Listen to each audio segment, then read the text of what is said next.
रख चलो देखो आप, है ना, इंटीग्रेशन में देखिएगा कहाँ तक इंटीग्रेशन था। तो हम लोग पार्ट्स ऑफ इंटीग्रेशन अभी नहीं पढ़ेंगे। देखो उसी में एग्जांपल देखो, formula base sec x into sec x plus tan x d x. तो देखो इसको मल्टीप्लाई करो, सेक एक्स स्क्वायर हो जाएगा plus sec x into ten x. अब देखो फार्मूला याद होना चाहिए, सेक स्क्वायर के क्या होगा इंटीग्रेशन, तो टेन एक्स हो जाएगा, sec x into ten x के क्या हो जाएगा, सेक एक्स प्लस सी हो जाएगा। तो ध्यान में रखोगे, फार्मूला देखोगे याद रहा तो सब बन जाएगा। अगर फार्मूला याद नहीं रहा आपको तो कभी बनने वाला नहीं है, ठीक है। तो ध्यान रखिएगा उसको, ठीक है।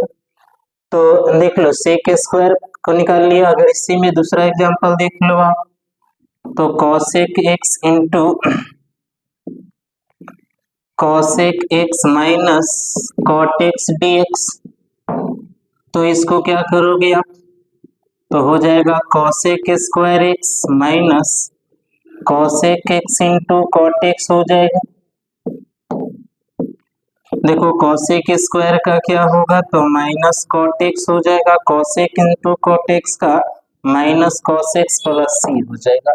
तो ये दिमाग में रखिएगा कि आपको जब भी बाबू अभी इंडेफिनिट पढ़ रहे हो, पार्ट्स ऑफ इंटीग्रेशन नहीं आओगे, तब तक ध्यान रखना कि आपको बटा में यानी बाई में इंटीग्रेशन नहीं हो पाएगा बाबू। जितने भी मल्टीप्लाई में हो वो भी नहीं हो पाएगा, सबको आपको क्या करना है, वो अलग अलग पार्ट्स में कर लेना है। अगर अलग अलग पार्ट्स कर लोगे तो फार्मूला निकल जाएगा आपको। नेक्स्ट देख, integration tan x upon sec x plus tan x dx हो जाएगा। अब इसको क्या कीजिएगा, तो देखो रेशनलाइज करोगे आप, tan x हो जाएगा, ऊपर जाएगा माइनस में हो जाएगा sec x minus tan x, नीचे देखोगे रेशनलाइज करोगे तो हो जाएगा a square minus b square हो जाएगा। रेशनलाइज कीजिएगा तो फिर से एक बार देख लो आप, ऊपर नीचे माइनस से गुना होता है तो ऊपर लिख दिए, नीचे डायरेक्ट मल्टीप्लाई कर दिया गया तो हो गया a plus b a minus b, तो a square minus b square हो गया। फिर से मल्टीप्लाई करो इसको, sec x into ten x हो जाएगा माइनस टेन स्क्वायर एक्स हो जाएगा। अब देख लो नीचे फार्मूला पता है आपको, sec x into ten x equal sorry sec square minus tan square बराबर क्या होता है, वन बैठा दोगे तो वन से कोई फर्क पड़ने वाला नहीं है। तो बाबू अब यहाँ देख लो, sec x into ten x का फार्मूला क्या होता है, सेक एक्स हो जाएगा टेन स्क्वायर का होता है ten x minus x plus c हो जाएगा। तो देखो इस तरह आपको पार्ट्स रहेगा इंटीग्रेशन का। एक और देख लो है, one by one plus cos two x, formula याद होना चाहिए 11 का। अगर 11 का फार्मूला आपको याद है तो बहुत ही आसान लगेगा, अगर नहीं याद है तो बीच में लिख देंगे हम उसको फार्मूला को, कौन कौन सा फार्मूला इंटीग्रेशन में लगेगा।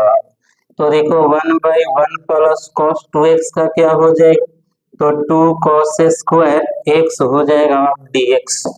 टू को आप बाहर ले लो, कॉस का अपोजिट हो जाएगा sec square x d x, तो वन बाई टू हो जाएगा। अब सेक स्क्वायर का क्या होता है, तो टेन एक्स प्लस सी हो जाएगा आंसर।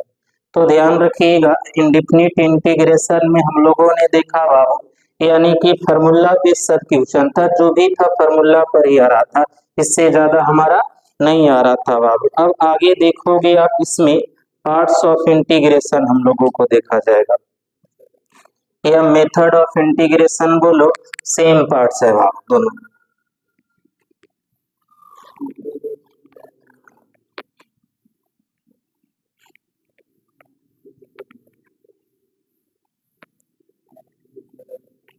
तो देखो method of integration, method of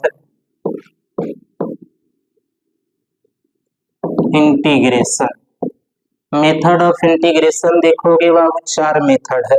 पहला मेथड है हम लोगों को सब्स्टिट्यूशन मेथड, और यही सबसे हम लोगों को मेन पार्ट्स है बाबू, यानी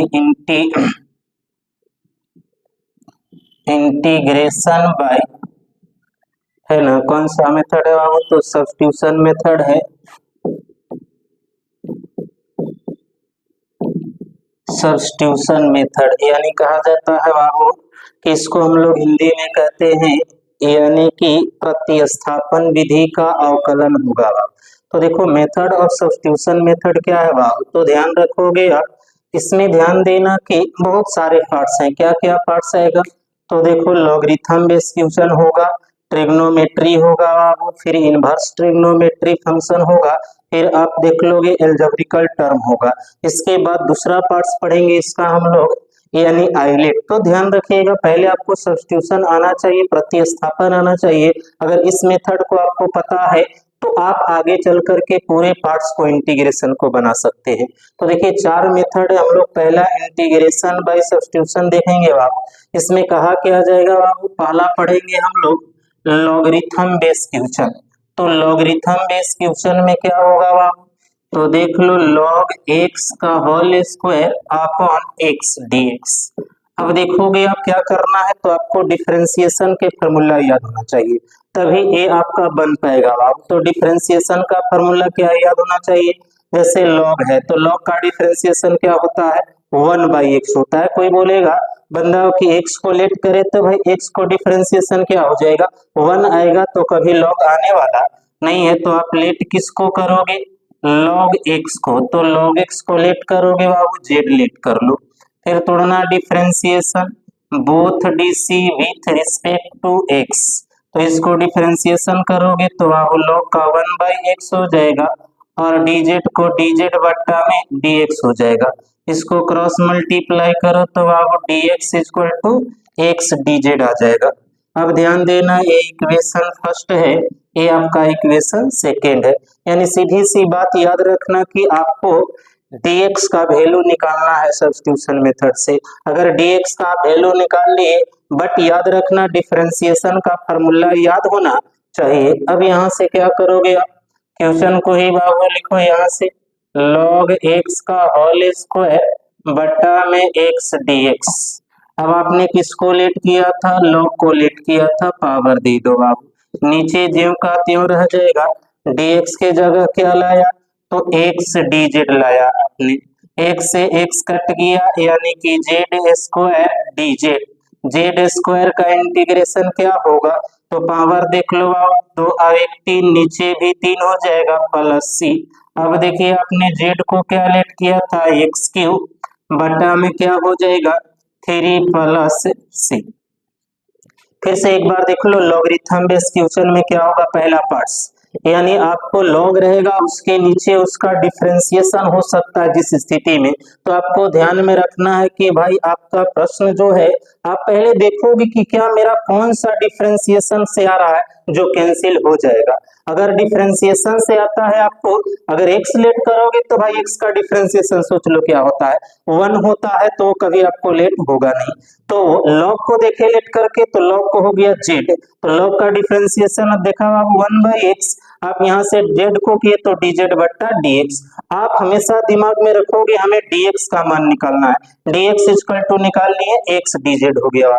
अब यहाँ से क्वेश्चन को ही उतार लो, जिसको जो लेट किया था आप उस पर बैठा दो, log को लेट किया था z तो z बैठा दिए। अब यहाँ देखिए dx के जगह इक्वेशन सेकंड में लाया था बाबू, x dz लिख दिए, x से x कैंसिल हो गया बाबू। अब देखा गया 2 और 1 3, नीचे भी 3 हो गया। देखिए दूसरा देखा जाए इसी में एग्जांपल, 3 या 4 पार्ट्स में होता है लॉगरिथम का पार्ट्स, इसलिए ध्यान रखोगे आराम से बन जाएगा। dx बट्टा में x plus x log x हो जाएगा।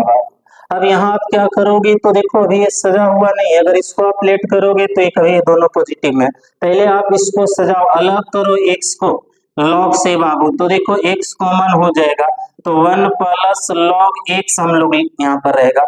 अब ध्यान दीजिए भाई, कभी तो x लेट होगा नहीं log में, जब भी होगा तो log वाला होगा आपको, तो लेट कर लीजिए 1 plus log x equal to z, 1 का डिफरेंशिएशन 0 हो जाएगा, log का 1/x हो जाएगा, इसको लिखेंगे dz/dx, क्रॉस मल्टीप्लाई कर लो आप, तो x dz हो जाएगा। फिर से वही कहानी आप दोहराइए यहाँ पर, यानी क्वेश्चन को उतारा जाए dx अपॉन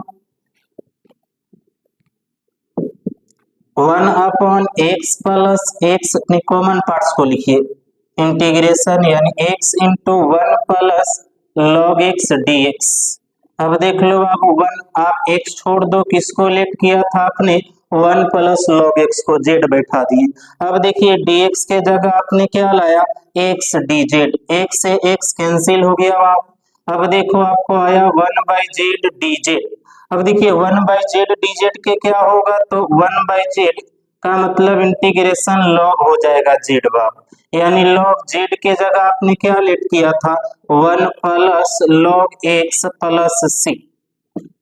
तो ये दिमाग में आपको रखना है कि हम लोग पहला पार्ट्स देखे बाबू इंटीग्रेशन में, सब्स्टिट्यूशन मेथड में देखा बाबू logarithm base question. Logarithm base question में देखा आपने लॉग लगा हुआ है, तो आप ध्यान दोगे, आप किसको लेट करोगे डिसाइड हो गया। लेकिन दो केस होता है, क्या क्या होता है सुन लो इसमें।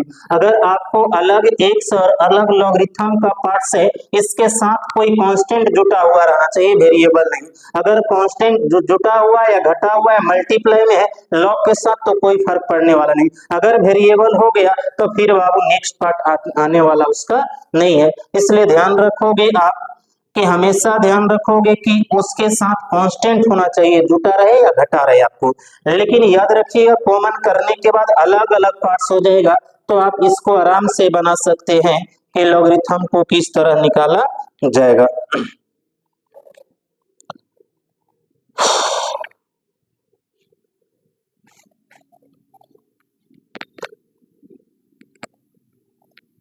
एक और एग्जांपल देख लो लॉगरिथम में, इंटीग्रेशन 1/x log x। सीधा सी बात है बाबू, अब करोगे क्या इसमें लेट आप, तो सीधे आप ध्यान में आ गया होगा कि लॉगरिथम बेस क्वेश्चन बनेगा। लॉग लेट करेंगे, फिर डिफरेंशिएशन किया जाएगा 1/x, z को dz बट्टा dx, यहाँ से dx आप निकाल लो, x dz हो जाएगा। अब देख लो क्वेश्चन को उतारिए, 1 में x, इसको आपने z लेट किया था, x के जगह लिखे dx के जगह x dz, x से x कैंसिल हो गया, 1/z को लिखेंगे log z प्लस c।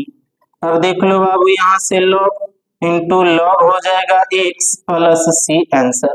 तो लॉगरिथम बेस में आपको पता चला किस तरह के क्वेश्चन है बनेगा, यानी लॉगरिथम से जब भी आएगा आपको पार्ट्स ध्यान में रखना है कि लॉगरिथम को ही लेट करना है, इसके अलावा किसी वेरिएबल, क्योंकि वेरिएबल को लेट करने के बाद कभी लॉगरिथम डिफरेंशिएशन आएगा नहीं। तो लॉगरिथम का जब डिफरेंशिएशन आप लेट करोगे तो ध्यान दीजिएगा उसका डिफरेंशिएशन वेरिएबल x आ जाएगा।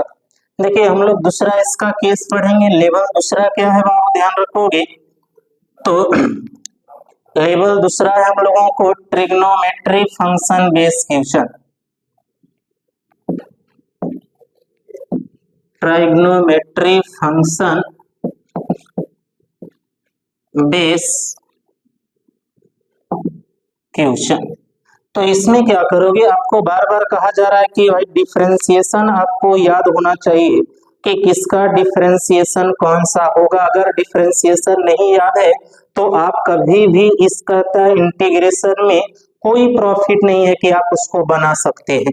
जैसे एक एग्जांपल ले लो इसमें भी, यानी क्वेश्चन क्या रहेगा बाबू, तो cot x into log sin x।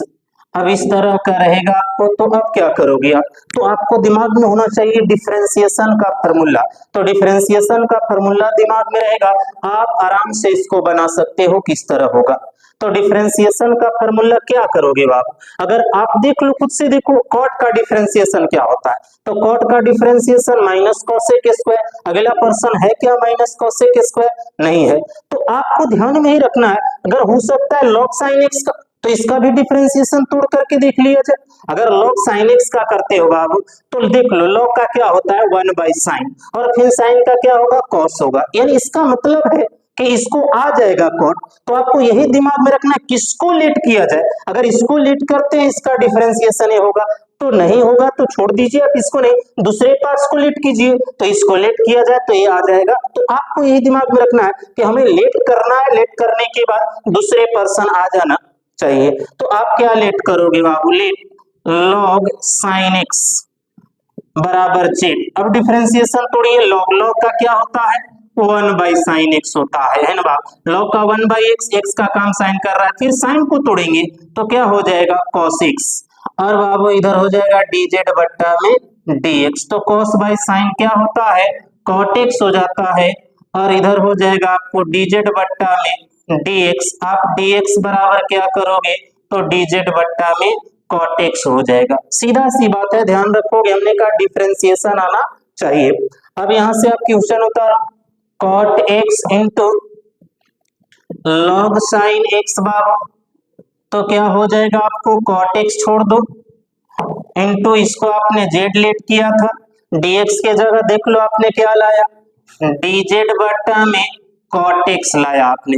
cot x से cot x कैंसिल हो जाएगा, यानी z dz, z का क्या होगा बाबू, 1 का 1 2 हो जाएगा पावर, तो नीचे भी 2 होगा प्लस c। अब z के जगह बैठा दीजिए, आप क्या लेट किए थे, log sin x के पावर स्क्वायर अपॉन 2 प्लस सी। तो ये दिमाग में आपको होना चाहिए कि हमें किस तरह बनाना है। तो बाबू ध्यान रखोगे कि आपको इस पर्सन को लेट करना है, जो कि जिस पर्सन को लेट करने के बाद अगले पर्सन आपको कट जाना चाहिए, तभी आप बना पाओगे। तो एक बार देख लीजिए इसको क्या किया गया, सोचना है आपको डिफरेंशिएशन के बारे में। अब देख लो बाबू, डिफरेंशिएशन के बारे में सोचना था। दो पार्ट्स आपने देखा, किस देखा, ट्रिग्नोमेट्रिक फंक्शन बेस क्वेश्चन कैसे बनता है। तो इसमें एक और एग्जांपल आप देख लो,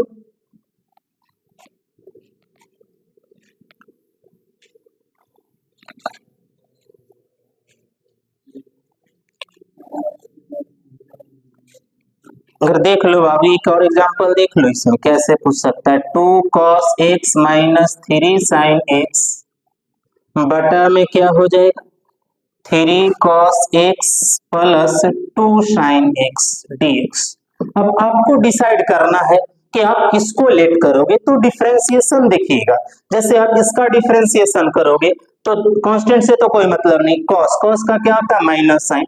तो ऊपर वाले को तो लेट करना नहीं है जल्दी, क्यों नहीं लेट करना है कि बाई में जब आ जाएगा ऊपर वाले का, बाई में डिफरेंशिएशन बटा में, तभी आप लेट करना कि क्रॉस करने के बाद वो ऊपर चला जाए, नहीं तो गलत हो जाएगा। क्योंकि ऊपर वाले इस फंक्शन को लेट करोगे तो कभी बटा में ही आएगा, और जब बटा में ही आएगा तो बटा से दोनों कैंसिल नहीं होगा। इसलिए ध्यान देना, ये भी बात ध्यान में रखना है कि हम जब भी लेट करेंगे नीचे वाले ही फंक्शन को ज्यादातर लेट करेंगे, क्योंकि ऊपर वाले अगर बटा में रहता अगर तो हो सकता था कि बटा में आए तो क्रॉस करेंगे तो नीचे से ऊपर चला जाएगा, लेकिन यहाँ से अगर क्रॉस करते हैं तो माइनस साइन है नहीं नीचे बाबू, अगर साइन करते हैं तो साइन का डिफरेंशिएशन कॉस, लेकिन यहाँ प्लस में है तो पॉसिबल नहीं है, कटेगा ही नहीं, फिर नीचे आकर रह जाएगा वो।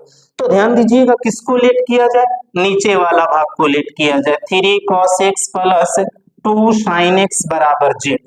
डिफरेंस तो माइनस 3 sin x हो जाएगा प्लस 2 है ना cos x हो जाएगा बराबर dz बट्टा में dx हो जाएगा। तो देख लो इसको सजा दो, dx इक्वल टू dz बट्टा में 2 cos x minus 3 sin x हो जाएगा। देखो मिस्टेक से लिख दोगे गलत तो फिर गलत ही लिखाएगा।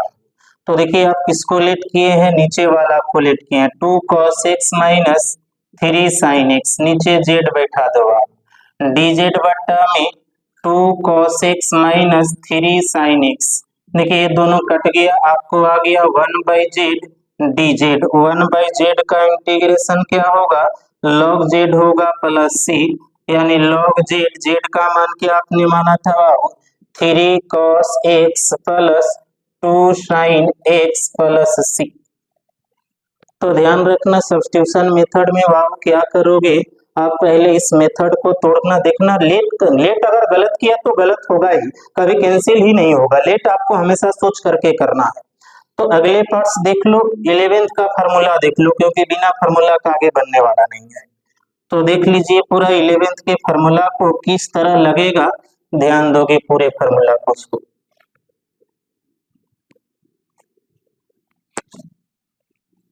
तो देखो sine 2 theta equal to 2 sine theta into cos theta, और हो जाएगा बाबू 2 tan theta upon 1 plus tan square theta. अब देख लो इसी को क्या 12th में लगेगा, आप देख लीजिए एसजेई वाले क्वेश्चन में क्या लगेगा बाबू। यहाँ से आपको एंगल नहीं रहता है, वहां पर तो देखो एंगल जब हटेगा तो वो एंगल के पास ही चला जाता है, यानी कि 2 sin theta by 2 into cos theta by 2, या इसको चेंज करोगे बाबू तो 2 tan theta by 2 upon 1 plus tan square theta by 2।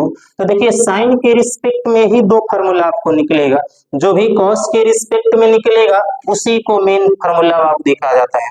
तो cos 2 थीटा बराबर क्या होगा, cos square theta minus sine square theta, या दूसरा फार्मूला होगा 1 माइनस 2 साइन स्क्वायर थीटा, या आप निकाल सकते हो 2 cos स्क्वायर थीटा माइनस 1, या दूसरा क्या लिखोगे next 1 minus tan square theta upon 1 plus tan square theta. अब देखो ये 4 फार्मूला निकला, इनसे देखो कितने सारे निकल सकता है।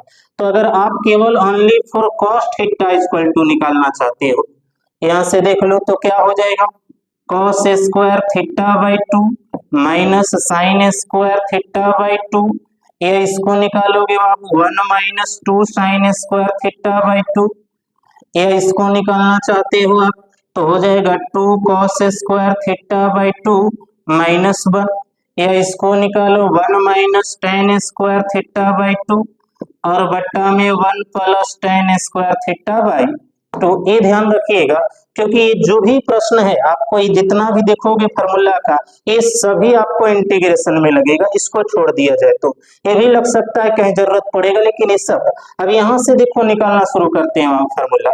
यहाँ से अगर आप निकालोगे तो साइन स्क्वायर थीटा बराबर क्या हो जाएगा, तो देखो एक कहता है इधर प्लस आएगा उधर माइनस चला जाएगा बाप, यानी 1 माइनस cos 2 थीटा बट्टा में 2 हो जाएगा। अगर आप cos थीटा इक्वल टू निकालना चाहते हैं इस फार्मूला से आप निकाल लीजिएगा तो बनेगा 1 प्लस cos 2 थीटा अपॉन में 2 बनेगा। अब केवल आप निकालना चाहते हैं यहाँ से फार्मूला यानी 1 plus cos theta equal to तो 2 cos स्क्वायर थीटा बाई 2, अगर यहाँ से निकालना चाहते हैं आप यानी यहाँ से निकाल लो दूसरा तो 1 माइनस cos थीटा बराबर हो जाएगा 2 साइन स्क्वायर थीटा बाई 2 हो जाएगा। अगर इतने फार्मूला आपको याद है ये पूरे ध्यान रखोगे तो आप सोच लो आपको कोई दिक्कत होने वाला नहीं है किसी में। दो और फार्मूला है उसको भी लिख लीजिए। अगर ले लो आप इस तरह cos theta plus sine theta equal to तो क्या लिखिएगा इसको आप cos 1 प्लस ले लो 1 plus sine theta equal to तो हो जाएगा cos थीटा बाई 2 माइनस नहीं प्लस साइन थीटा बाई 2 हो जाएगा। अगर next formula 1 minus sine theta तो इसका हो जाएगा cos theta by 2 minus sine theta by 2 हो जाएगा। अगर यही एंगल यहाँ 2 रहता वही देखो इस बार बोर्ड में आया था, यानी अगर एंगल 2 रहा 1 प्लस साइन 2 थीटा, यही क्वेश्चन था शायद जो आया था cos theta plus sine theta रहेगा। अगर आप यहाँ पर इसको निकालोगे 1 माइनस साइन 2 थीटा तो इसका बन जाएगा cos theta minus sine theta. अगर इतना याद करने के बाद अगर आप इसके बाद और 15 को फार्मूला 11 का अगर आपको याद हो गया तो पूरा इंटीग्रेशन आसान लगता है बाबू। अगर नहीं याद है तो फिर ढूंढते रहोगे किताब में कौन सा फार्मूला कहाँ से लगाए, इस फार्मूला को कैसे लाया गया, इसको कैसे लाया गया। लेकिन ध्यान रखोगे जब ये पार्ट्स आपको याद रहेगा पूरा यहाँ तक तो आप ये सभी फार्मूला को बना सकते हैं, इसको भी बना सकते हैं इसको भी बना सकते हैं, याद रहेगा तो। नहीं तो अगर नहीं याद हुआ फार्मूला तो इसमें से आप जो भी देख लीजिएगा।